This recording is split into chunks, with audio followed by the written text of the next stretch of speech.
At that time, I was standing in the living room, staring out the window into the quiet neighborhood. The sunlight filtered through the curtains, casting a dappled pattern on the floor. My thoughts were interrupted by the harsh, shrill tone of Ryan's voice, his words echoing through the house. "Finally, it seems like luck is starting to come my way, huh? Now that the old man is dead, it's finally my turn." I turned around to face him, my heart sinking as I realized the depth of his callousness. It was shocking, disrespectful, and painful to hear him speak so soon after his father's passing, especially considering that his father had been nothing but supportive of us since our marriage. "Do you even understand what you're saying?" I asked, my voice barely above a whisper, a mixture of disbelief and sorrow thickening my words. "Of course, I understand," Ryan replied with a smug grin, seemingly unfazed. "I'll be taking the land and the fortune you inherited. Quite a lot, didn't you? You've been waiting for this all along, of course." I couldn't wait for him to pass on. He completely misunderstood everything. I could never feel that way about his father or anyone. "What? No matter how much you bluff, it's useless here," he snapped suddenly, and something whizzed past me to thud softly against the couch. I turned to see what he had thrown. It was a divorce paper, already signed. A chill ran down my spine as the reality of his intentions sank in. "A divorce paper? You can't do anything without me, so I'll make good use of your fortune." "What if I refuse?" I asked, trying to grasp the crumbling edges of our life together. "Are you stupid? What other option is there besides divorce?" Ryan retorted, his face contorted with scorn. For me, it was an opportunity. Everything up to now had been an illusion, and he didn't know my true self. "Hey, what are you doing?" he asked, his voice rising as I began to gather my things. "What does it look like?" "I'm leaving this house." "You'll regret it," he threatened. "That's my line," I replied sharply, my voice steadier than I felt. "Wait, you are helpless if you leave." "We'll see about that. After all, your company has deals with my company, doesn't it?" "My company? What are you talking about?" he blustered, but I didn't stop to explain. "You'll find out soon enough. Oh, and don't worry about the divorce paper. I'll take care of it myself." And so, I left the house, immediately filed for divorce, and then I called his company. "It's me. The project is cancelled, and all contracts up to now are terminated. Please wait, if you do that, dash." My voice cut him off, firm and resolute, my true self as the head of a company with 7,000 employees. Now that it came to this, I'll go all the way. I wondered what he would do next. I also had a trump card. I am Stacy Morgan, who just turned 40 not long ago. I've gotten this old, haven't I? As I was lost in thoughts at home, I heard someone calling me. It was Ryan. "What are you doing sitting around here?" he asked. "Nothing much. If you're bored, you can at least clean the house." "Know your place," I sighed softly, almost imperceptibly. It wasn't like this when we first met. I met Ryan just a year before, last year. At that time, I had no particular interest in marriage, it was as if I was married to my job. Yet, I ended up marrying Ryan. It all started with my father. I'm fine, no matter how many times you try. I have no intention of marrying now." "Now, don't say that. You're almost 40, aren't you? Being single at that age is dash." "Don't worry, father." I agreed reluctantly, my voice tight with frustration. "Okay, I'll meet him. But that's it. You stop smoking and drinking." My father's eyes twinkled with a mix of mischief and satisfaction, knowing he had cornered me into a concession. He nodded, "Deal. And you'll see, he's a good man. You'll like him." The next day, my father presented the man's photograph. It was of Ryan, captured in a candid moment, seemingly mid-laughter, his eyes bright and face open and friendly. Despite myself, I felt a flicker of curiosity. He did seem pleasant, at least in the photo. The arranged meeting was set for the following weekend at a small, cozy restaurant downtown. I walked in with low expectations, guarding myself against any undue optimism. Ryan stood as I approached, his demeanor polite, his smile easy. "Stacy, it's a pleasure to meet you," he greeted, extending his hand. His voice was warm, his handshake firm but gentle. The conversation that evening flowed surprisingly well. Ryan was articulate and genuinely interested in my career and ambitions.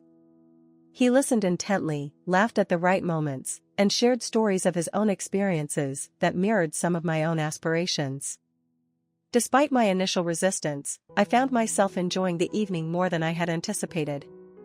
By the end of the dinner, Ryan had managed to pique my interest. He was different from what I had expected, more thoughtful and less imposing. As we parted ways, he said, "I hope this isn't the last time we meet. I would really like to see you again, Stacy." I drove home in a whirl of thoughts. My father's persistence suddenly didn't seem so misguided. Ryan had left a good impression, and I found myself considering a second meeting. The next day, I mentioned to my father that the dinner hadn't been as dreadful as I had feared. "I told you, he's a good man," my father said with a knowing smile. "Give it a chance, Stacy. Sometimes, we don't see the best things coming." And so, against all my prior reservations, I found myself gradually drawn into a series of dates with Ryan. Each meeting revealed more layers to his personality, his kindness, his humor, his intelligence. It wasn't long before our casual meetings turned into a serious relationship. As months turned into a year, my resistance faded entirely, replaced by a deep fondness and respect for Ryan. When he proposed, it didn't come as the shock it might have a year earlier. I said yes, feeling secure and excited about our future together. Yet, here I am now, reflecting on those beginnings in the shadow of our current turmoil. It seemed so simple back then, so promising. How had everything unraveled so quickly? How had the man I married, the one who had once seemed so right, turned into a stranger with such cold intentions? These thoughts weighed heavily on me as I stared out the window of my new, empty apartment.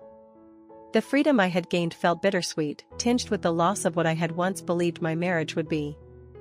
As I stood outside the guest room, hand raised to knock, I paused, hearing Ryan's voice from within. He was speaking in low, hushed tones that suggested a serious conversation. Curiosity piqued, I leaned closer, trying to catch more of the conversation.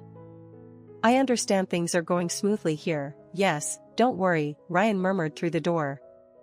There was a pause, then a muffled response, presumably from his phone. My curiosity turned to concern. Who was he talking to so early in the morning, and about what? Deciding to respect his privacy for the moment, I gently knocked. "Ryan, it's morning. Time to wake up," I called softly. The conversation inside ceased abruptly, and after a moment, Ryan opened the door, his expression a mix of surprise and mild embarrassment. "Good morning, Stacy. Sorry, was just wrapping up a call." "Everything okay?" I asked, trying to sound casual, but curious about the secretive nature of his call. "Yeah, all good.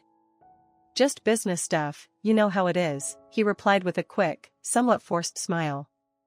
His response didn't quite ease the knot of doubt that had formed in my stomach, but I decided to let it go for the time being. We headed downstairs where my father was already sipping his morning coffee, looking remarkably cheerful. "Good morning.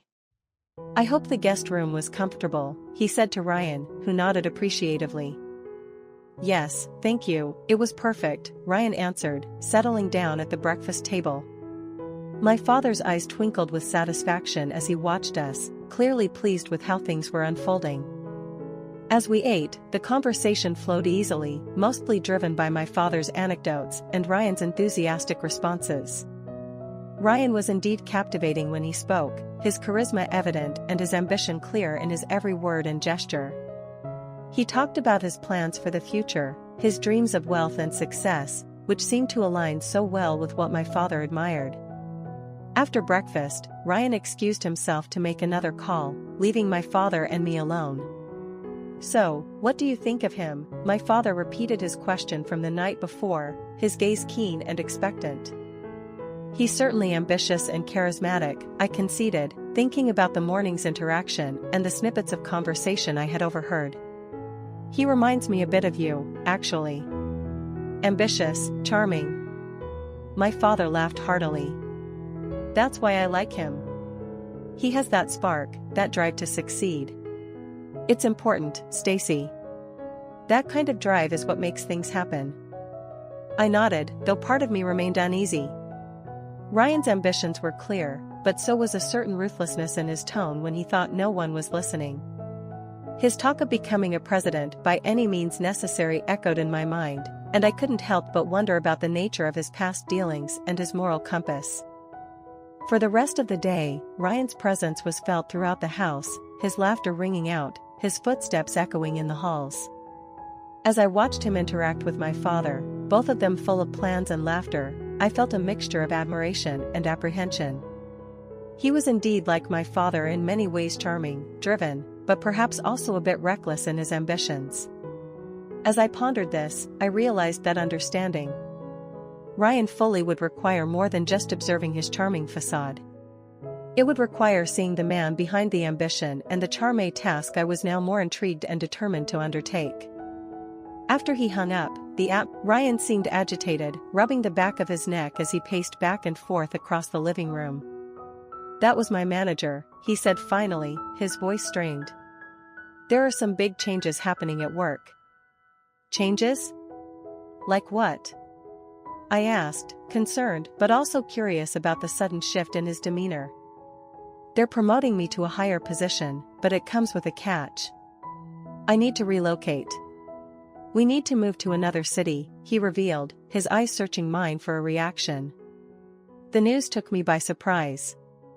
A new city meant leaving everything familiar behind, my job, my friends, and the life we had started to build together in our little apartment. That's a big step, I stammered, unsure of how to process the information. Ryan sat down next to me, taking my hands in his. I know it's a lot to ask, but I think this could be a great opportunity for us, for our future. It's a chance to start fresh, to leave all the misunderstandings and the tension behind. I nodded, feeling a mix of excitement and apprehension. The thought of a fresh start was appealing, especially given the ups and downs we had experienced over the last few months. Yet, there was also fear. Moving to a new place could either mend our strained relationship or strain it further.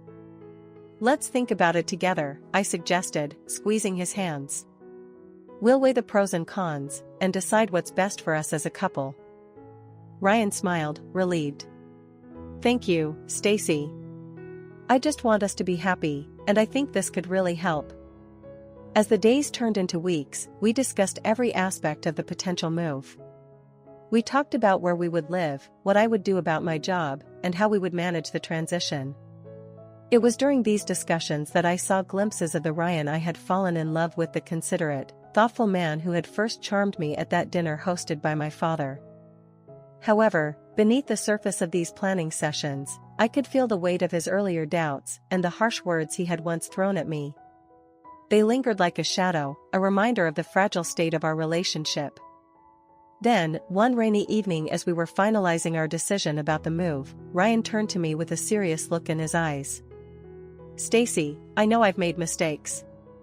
I've said things I shouldn't have, and I've doubted you when I had no right. I want to make this work. Truly. His words were earnest, filled with a vulnerability that I hadn't seen in him before. It made me realize how much I wanted to believe in us again. Let's do this together, I said, my voice steady, despite the turmoil inside. Let's make this a new beginning. And so, we decided to take the leap, to start anew in a new city, hoping that it would bring us closer, mend the fractures, and allow us to rediscover the love that had first brought us together. As I packed up our belongings, wrapping each item carefully, I felt a mixture of nerves and hope. It was a risk, but perhaps, just perhaps, it was one worth taking. The tension in our home had grown palpable, and Ryan's nightly secretive phone calls did nothing to ease my worries. I felt disconnected from him, almost as if we were living separate lives under the same roof. One evening, as Ryan was again locked away in his study, murmuring into his phone, I stood quietly outside the door. I strained to hear, catching fragments of his conversation that seemed to revolve around some sort of deal or arrangement. "Everything's on track, just a bit more time," he said in a hushed tone. The mystery deepened, making me wonder about the nature of these discussions. Were they business-related, or was there something more personal at play? After several nights of gathering bits and pieces of his conversations, I realized I needed more concrete evidence. I decided to confront him directly, hoping he would be honest with me. One morning, after he had finished one of his calls, I walked into his study. "Ryan, we need to talk," I started, trying to keep my voice steady despite the storm of emotions inside me. He looked up, surprised by my sudden assertiveness. "What's it about?" he asked, his voice guarded. "It's about these late-night calls. I can't help but feel like you're keeping something from me. It's affecting our relationship, and I feel like we're drifting apart. Can you please be honest with me? What's going on?" I pleaded, hoping for some semblance of openness. Ryan sighed deeply, running his hands through his hair. After a long pause, he finally spoke. "I didn't want to worry you with this, but I've been working on securing a big project at work. It's a huge opportunity for us for our future. But it requires a lot of my time and discretion. I'm sorry I've kept you in the dark." While part of me wanted to believe him, another part remained skeptical due to the strain and secrecy that had built up over time. "I understand work is important, but so are we," I said firmly. "Can we at least try to be more open with each other? I feel like I'm losing you, and I don't want that." Ryan nodded, seeming to understand the gravity of my words. "You're right. I'll do better. I promise." From that day forward, Ryan made an effort to be more transparent about his work and his calls. He even started to include me in discussions about his projects when possible, which helped rebuild some of the trust that had eroded. However, the shadow of his previous secrecy lingered, making me wonder if I would ever fully know the extent of what was hidden. Meanwhile, my father's recovery was progressing well, despite the occasional setbacks. His spirit remained strong, and his determination to heal and adjust to his new limitations inspired me every day. I visited him regularly, cherishing the moments we spent together and the stories he shared, reminders of the resilient man he had always been. During one of these visits, my father took my hand, his gaze earnest. "Stacy, you've always been my strength. Don't let the challenges of life wear you down. Remember, no matter what, I'm here for you, and I believe in you." His words warmed my heart, offering comfort amidst the ongoing uncertainties in my life with Ryan. As I left the hospital that day, I felt a renewed sense of purpose and determination to face whatever the future might bring, armed with the love and support of my father and the slowly mending bond with my husband. I nodded reluctantly and left the house alone. The drive to the hospital was a quiet one, my thoughts swirling with confusion and concern over Ryan's recent behavior and the strange silence that had enveloped our home. I couldn't shake the memory of the cluttered desk, the hidden photos, and the cryptic message scrawled in red. What was Ryan involved in that required such secrecy? Arriving at the hospital, I tried to push these thoughts aside. My father's health was improving, and that should have been my focus. As I walked into his room, his face lit up with joy, a stark contrast to the tension I had left behind at home. "Stacy, it's so good to see you," he greeted warmly, his voice still slightly weak but filled with genuine happiness. I embraced him, feeling the familiar comfort of his presence. "How are you feeling today, Dad?" I asked, settling into the chair beside his bed. "Better, much better. But tell me, how are things with you and Ryan?" "You look a bit worn out, dear," he observed, his sharp eyes missing nothing. I hesitated, unsure how much to reveal. "It's been a bit hectic with Ryan's work." "He's very busy," I replied, choosing my words carefully. My father nodded, though his eyes showed he suspected there was more I wasn't saying. "Work is important, but so is family, Stacy. Don't forget that," he advised, his tone gentle yet firm. As we chatted, I felt the weight of my worries lighten slightly, bolstered by my father's enduring strength and wisdom. He talked about his own recovery, his plans for when he would eventually leave the hospital, and his hopes for the future. It was a balm to my troubled spirit. After a couple of hours, I knew I had to face the situation at home. I hugged my father goodbye, promising to visit again soon. As I drove back, I resolved to confront Ryan. Whatever he was hiding, we needed to address it, for the sake of our marriage and my peace of mind. Upon returning, I found the house unsettlingly quiet. Ryan was in his study again, the door now firmly locked. My heart sank as I stood outside, feeling more like an intruder than a wife in what was supposed to be our shared home. I knocked softly, then louder when he didn't answer. Finally, the lock clicked, and he opened the door just a crack. "What is it?" he asked, not quite meeting my eyes. "We need to talk, Ryan. About everything. This secrecy can't continue," I said, my voice firm despite the shaking I felt inside. Ryan sighed, pinching the bridge of his nose. "Not now, Stacy. I can't deal with this now." "When, Ryan? When will it be a good time?" "Because we are losing each other, and I can't stand by and watch our marriage crumble," I pushed, my own desperation to resolve our issues spilling over. He looked at me then, really looked, and for a moment I saw a flicker of the man I had married. "Okay," he relented tiredly. "Let's talk. But not here. Let's go out to the garden. I need some fresh air." As we sat on the garden bench, the evening air cool and slightly damp, Ryan finally began to open up about the pressures at work, his fears about failing, and how it had started to affect his behavior at home. It was the beginning of a long, hard conversation. But it was a start. For the first time in months, I felt a flicker of hope that maybe, just maybe, we could find our way back to each other. Ryan looked at me with a mix of curiosity and concern. "Extra work? That sounds tough. But you're handling it well, I hope?" I nodded, keeping my expression neutral. "Yes, it's challenging, but I'm managing. Learning a lot, too." That evening, as Ryan and I sat down for dinner, the conversation shifted towards general topics: our plans for the weekend, a new restaurant opening in town, and the mundane day-to-day. Yet, the undercurrent of my new secret responsibility weighed heavily on me. I was constantly balancing the act of appearing normal while also absorbing the vast amount of information and responsibilities that came with preparing to take over my father's role.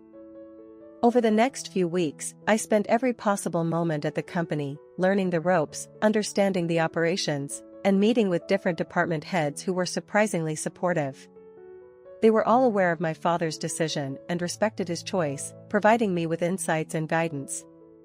This support was comforting, yet also added pressure to prove that I was capable of this huge responsibility.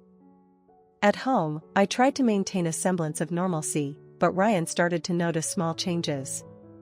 My phone would ring more frequently during our evenings together, and I often had to step away to take calls. "What was that about?" His voice laced with a hint of irritation after I had returned from a particularly long call. "Just sorting out some issues with a project," I lied smoothly, although I hated keeping things from him. The secrecy was necessary, at least until everything was officially announced and settled. "You know how it is." Ryan frowned slightly but then nodded, accepting my explanation. "You've been really impressive lately, juggling so much. Just don't overwork yourself, okay?" I smiled, appreciating his concern. "I won't." "Thanks, Ryan." As the day of the official announcement drew nearer, my nerves became more frayed. I knew that stepping into the role of president would change everything, not just at work, but also at home. How would Ryan react when he found out? Would he support my new role, or would it create a rift between us? Finally, the day arrived. The board meeting where my father was set to officially introduce me as his successor was both nerve-wracking and exhilarating. As I sat beside him in the conference room, filled with the company's top executives and stakeholders, my father's pride in me was evident.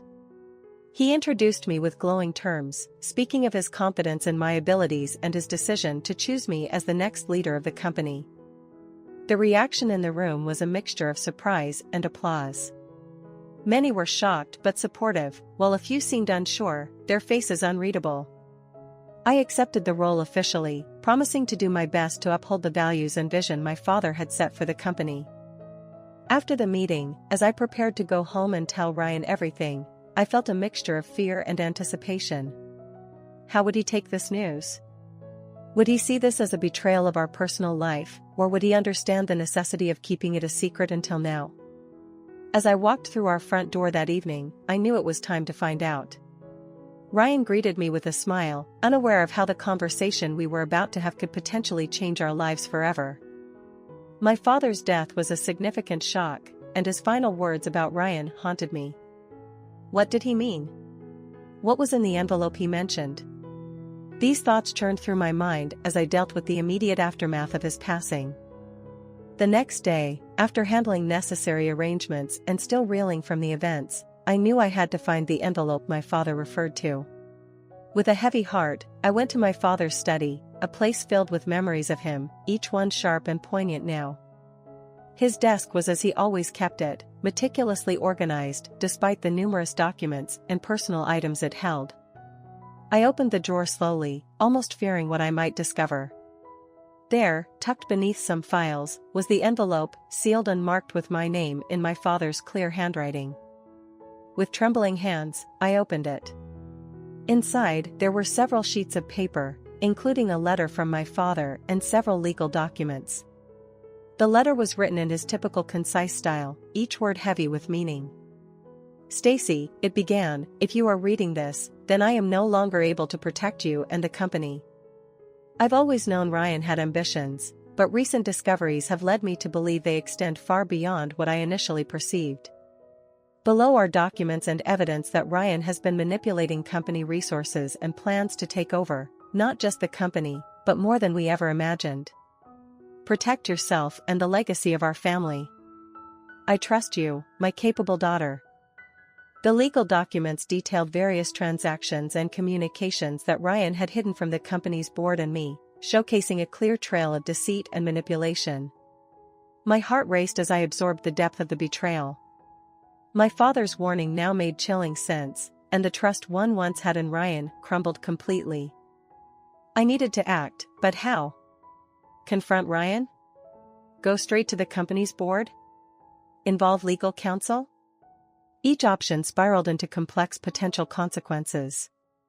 First, I needed advice from someone impartial and trustworthy. I called an old family friend who was also a seasoned lawyer, explaining the situation without revealing all the details over the phone. I need to meet with you urgently, I told him. It's about something my father discovered. Come over first thing tomorrow, he responded, his tone serious but reassuring. That night, I barely slept, my mind racing with scenarios of confrontation with Ryan and the potential fallout. By morning, I was determined but exhausted, driven by the need to protect my father's legacy and the company he cherished. Ryan noticed my unrest at breakfast. You look like you didn't sleep. Worried about the company, he asked, his voice casual, but his eyes sharp, assessing. Just a lot on my mind, I replied, keeping my tone neutral. I'll be out for most of the day. Important meetings. Anything I should be aware of? He asked, a hint of suspicion in his tone. Just routine checks. I'll fill you in later, I said, forcing a smile I didn't feel. As I left for the lawyer's office, my resolve hardened. Whatever it took, I was going to stop Ryan and safeguard what my father and I had worked so hard to build. The game was on, and I was more than ready to play. I went to my parents' house with a heavy heart, knowing that I needed to prepare for my father's funeral.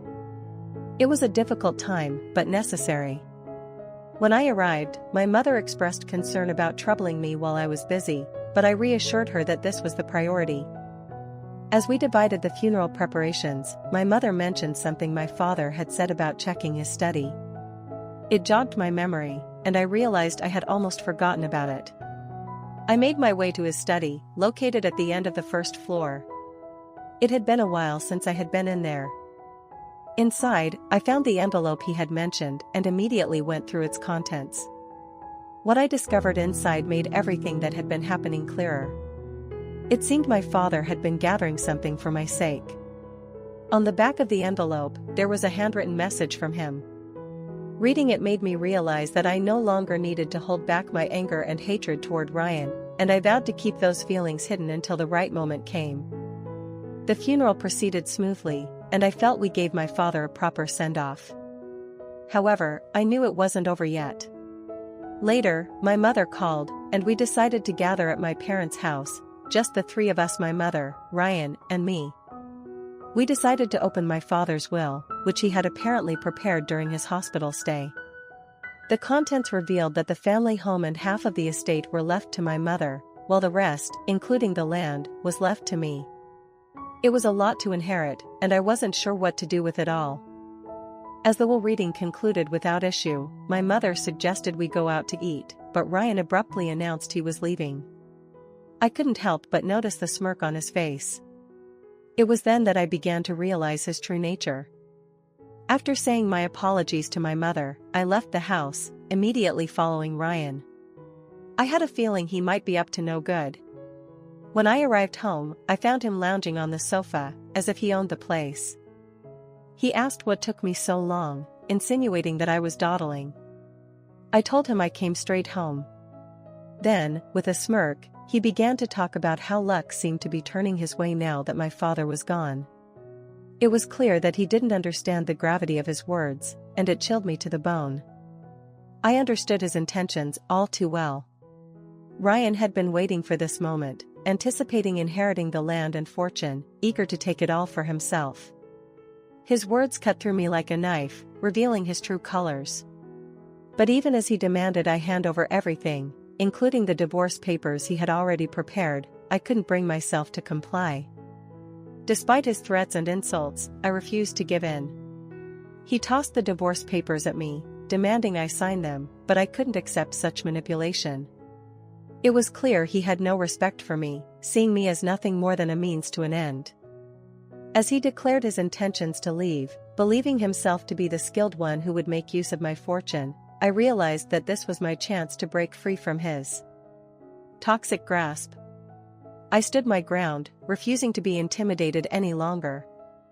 When he threatened divorce, I saw it as an opportunity rather than a threat.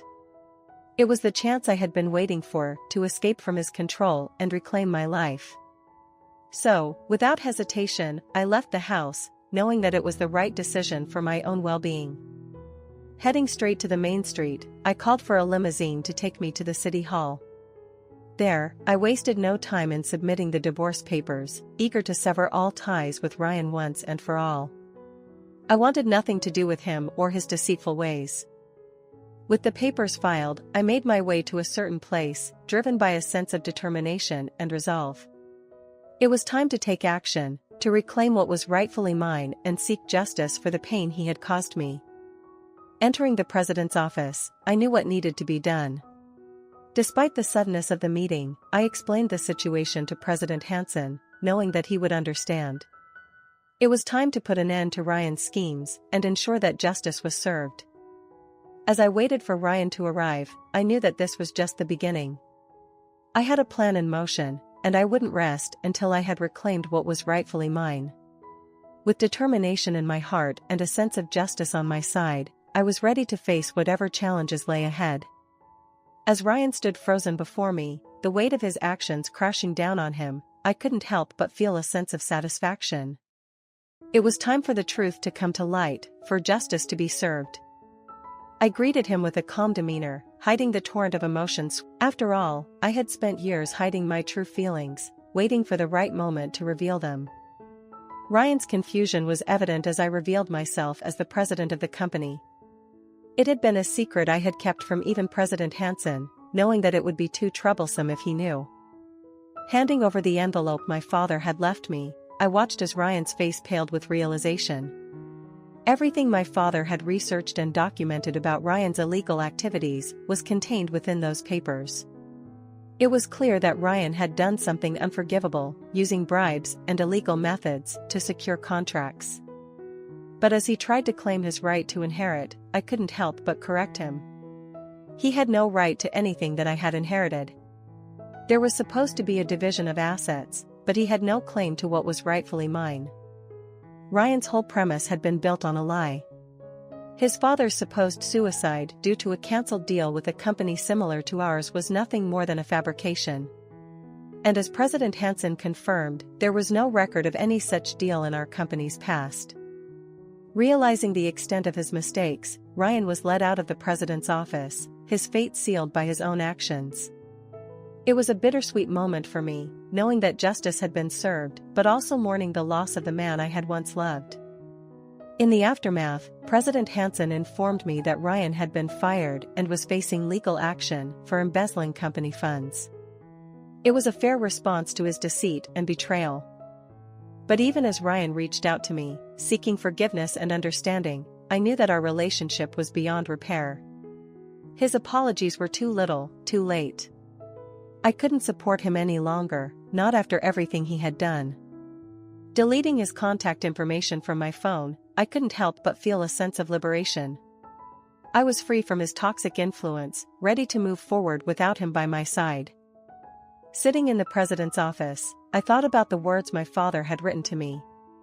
"Stacy, you are my pride and joy. Do as you wish. I believe in you." It was a reminder that I had the strength and determination to protect the company he had left behind.